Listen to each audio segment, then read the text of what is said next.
Pérou News aujourd'hui, tout ce que vous devez savoir sur le Pérou. En l'absence de Luis Advíncula, qui devrait débuter contre le Brésil pour les éliminatoires? Luis Advíncula a été expulsé au Paraguay et ne jouera pas contre le Brésil lors des éliminatoires sud-américains. Qui devrait être à sa place mardi au national?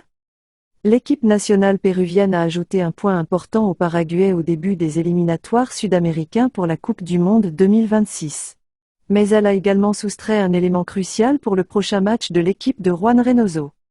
Y a-t-il des joueurs qui peuvent compenser votre absence face au Brésil? Juan Reynoso n'a pas mené d'expérience à Ciudad del Este. Il a envoyé 4 défenseurs sur le terrain, comme l'équipe péruvienne jouait avant l'ère Gareca. Cependant, l'impulsion de Luis Advíncula, qui, en raison du bon moment qu'il traverse à Boca Juniors, pensait plus à attaquer qu'à défendre, a créé un énorme désordre en arrière-plan. Il a d'ailleurs été expulsé avant la fin de la première étape. Cela a généré un changement de plan dans lequel l'entrée d'Aldo Corzo a été fondamentale. L'arrière droit, qui a joué cette saison en tant que défenseur central de l'Universitario de Deportes, a montré qu'avec le maillot de l'équipe nationale péruvienne, il était un footballeur plus que docile. Et cela ne devrait pas nous surprendre, pour les éliminatoires de la Coupe du Monde 2018, Aldo a disputé 12 matchs et le tout à un très bon niveau.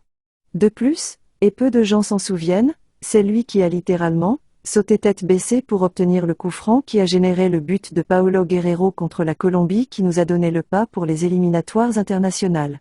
En outre, on se souvient de lui pour l'excellent résultat qu'il a réalisé contre Luis Diaz, la figure emblématique de la Colombie, lors du match à l'extérieur contre les caféiculteurs lors des tours de qualification précédents. Une autre option sur le côté droit est Miguel Araújo. Le défenseur central, qui porte les couleurs des Portland Timbers, a disputé quelques matchs au poste d'arrière droit et n'a pas été dépaysé. En fait, avec Juan Reynoso, il a joué à ce poste lors d'un match amical contre le Paraguay. Cependant, apparemment lors du premier match des éliminatoires, où il a été remplacé à la fin de la première mi-temps, cela pourrait l'éloigner de cette option. Ce n'est pas déraisonnable, sachant que l'entraîneur péruvien aime avoir des footballeurs multifonctionnels, mais les tests sont terminés.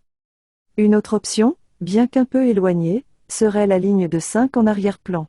Mais comment serait-il constitué? Les options en défense seraient Luis Abraham ou Alexander Calen, s'il se remet de sa blessure, Renato Tapia, qui a bien joué contre le Paraguay, et Aldo Corzo.